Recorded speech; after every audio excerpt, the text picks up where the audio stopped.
Alright, this is kind of a start to kind of get this feel. So, a little bit of info. I was shooting at 100 ISO, 85 millimeters, 1.8, and I was at 1/200th of a second. I probably should have just bumped my ISO and shot at a little bit faster of a shutter speed, but it is what it is. Um, so this wasn't one of the, well, I mean, it was a good shot. It wasn't the sharpest shot on the planet, but it is what it is. So we're gonna come in and reset all the settings, and I'm gonna kind of get you back to that that new natural beauty kind of filter that I've made. So what I like to do first is I always like to adjust the temperature of it just to get my temperature perfect and right on. And then I bump the exposure. Now, one thing that I will say is I always shoot about a stop underexposed, um, just like a stop underexposed most of the time, just because I like the way that it looks when I'm editing it in post. And so the real magic happens right here. So this is a tone curve, and what it does is it messes with the colors. Now, notice I haven't messed with the contrast of the highlight, shadows, blacks, none of that. No vibrance, saturation, anything. So what this is, I mean, it's called a tone curve, but you can mess with the RGB as a whole, as in all of the colors. You can mess with just the reds, just the greens, and just the blues. But I personally don't. I like to mess with it as a whole because I don't like to mess with the image too much. And if I want to adjust any colors, I come right in here and I'll make those changes here in the HSL. So, which is the hue, saturation, and luminance. So this is the brightness of colors. This is how saturated they are. And the hue is obviously the different tonalities of it, when reds are more pink or more orange, you know, etc., etc. Um, so I'll come in here, and when I'm talking about like an S curve, that's usually a pretty standard thing. So what it really is, and you can see that it visibly gets more saturated as I'm bringing down the shadows. The left side of the tone curve is the shadows, and the right side is the highlights. So even bringing down the shadows of those colors, it makes it look more saturated and way more contrasty. And so then I'll come in here, I'll bump those highlights just a little bit.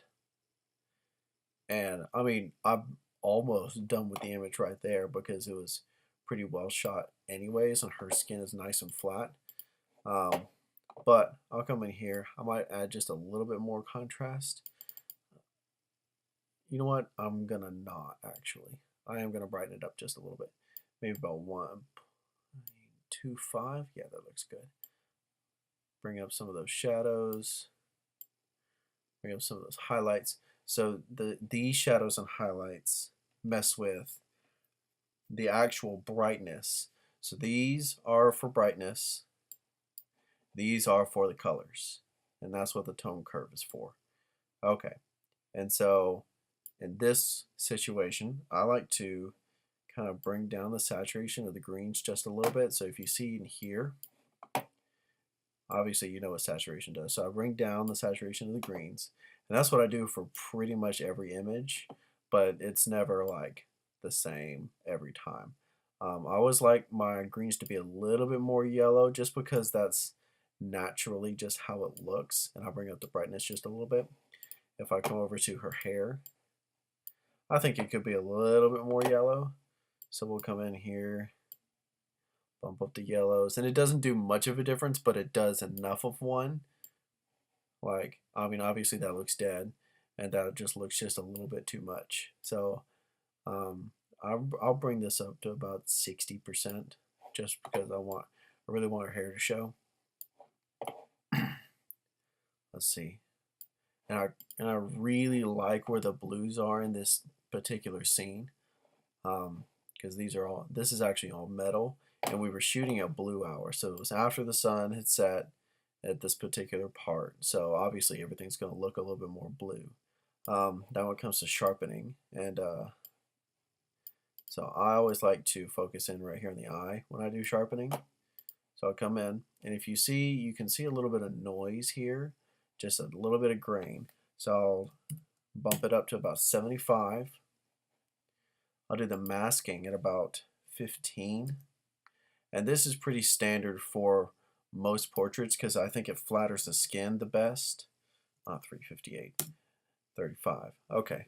And so if you notice what that did is if you look right here, you'll see that all that noise that was there, like you can see the noise there, it kind of like dissipates and leaves it more natural looking, like what skin actually would look like. So I mean, I might adjust that here in a second.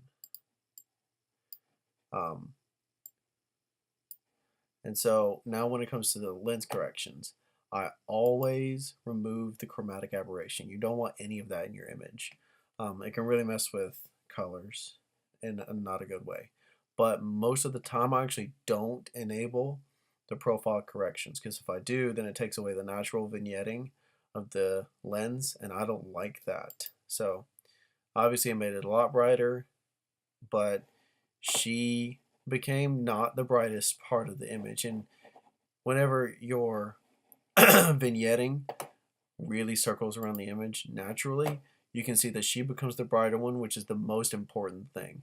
Obviously, you want your subject to be the brightest part of your image so that your eye naturally goes to her. I always level it off just to make sure everything's flat. You hope that it doesn't do anything, and that's your goal. So if I turn it off, turn it on, it's not much of a difference, but it's enough of one to where you need to make it. You hope that you don't have to, but you know, when in the moment.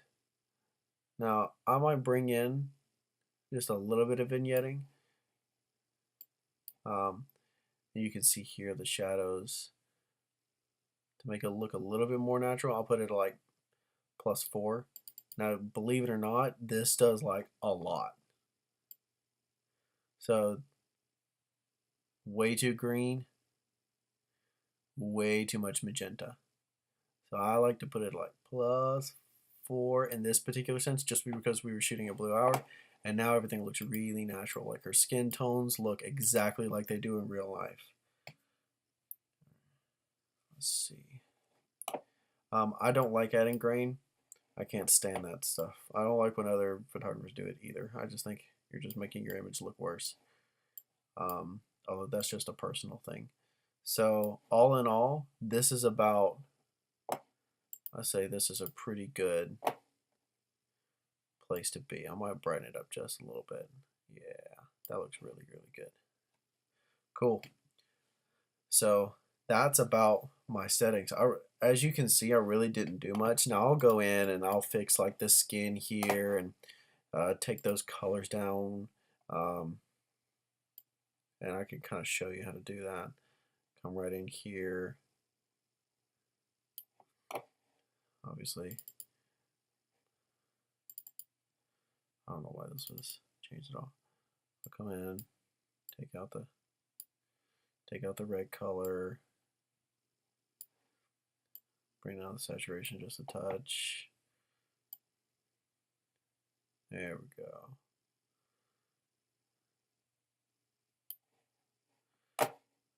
Let's see. Whoa. No, I'm just kidding.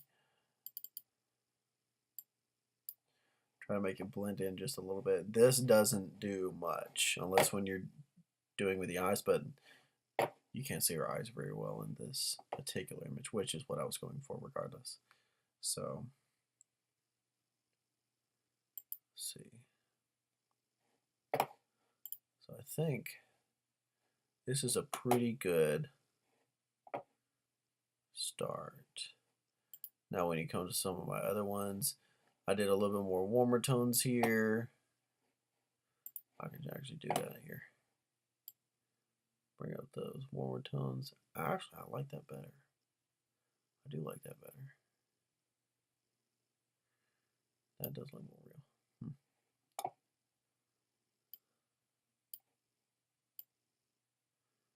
There we go. There it is. Nice.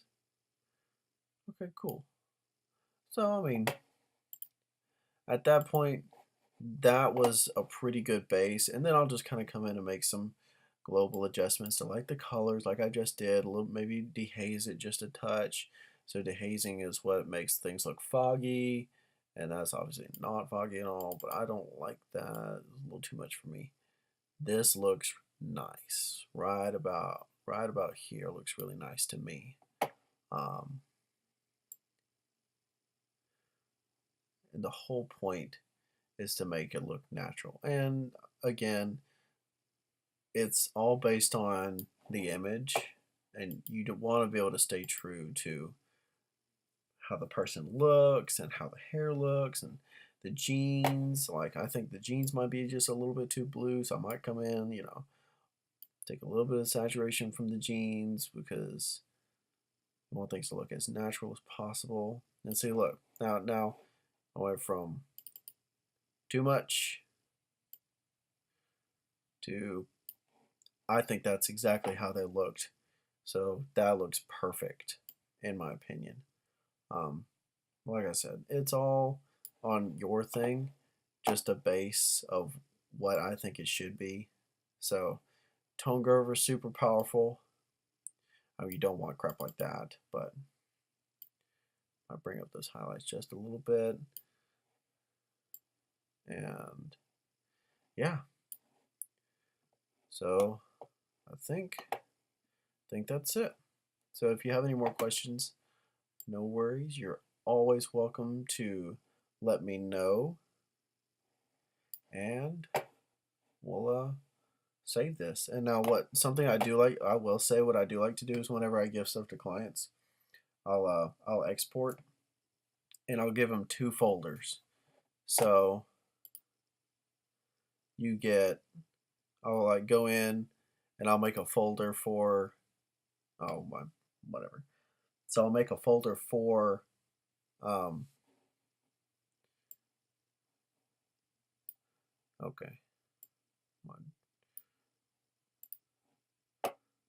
So I'll come in and I'll make a folder for their oh, this is all the raw images. What was I saying? Whatever.